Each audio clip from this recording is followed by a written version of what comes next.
என்னோட பேர் சௌமியா நாராயணசாமி. தமிழ்நாட்டை சேர்ந்த சௌமியா ஒரு விவசாய குடும்பத்திலிருந்து வருகிறார். இளையோர் மற்றும் மாநில மட்டத்திலான போட்டிகளில் அளித்த சிறப்பான விளையாட்டால் அனைவரின் கவனத்தையும் ஈர்த்தார். 2018ஆம் ஆண்டு அவர் தாய்லாந்தில் நடைபெற்ற AFC U19 தகுதிச் சுற்றில் இந்திய அணியை பிரதிநிதித்துவப்படுத்தினார். அவர் இந்திய மகளிர் லீக் கிளப்பான கோகுலம் கேரளாவுக்கு விளையாடுகிறார். ஜூனியர் மற்றும் மாநில அளவிலான போட்டிகளில் தனது திறமையால் பலரின் கவனத்தை ஈர்த்துள்ளார். ரஷ்யாவின் உஸ்பெகிஸ்தானில் நடந்த சர்வதேச நட்பு ரீதியான போட்டியில் இந்தியாவை பிரதிநிதித்துவப்படுத்தியுள்ளார்.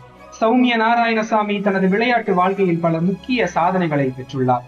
கோழிக்கோடு கோகுலம் கேரளா FC அணியில் விளையாடி 2022-23 சீசனில் மீண்டும் இந்திய மகளிர் லீக் பட்டத்தை வென்றார்.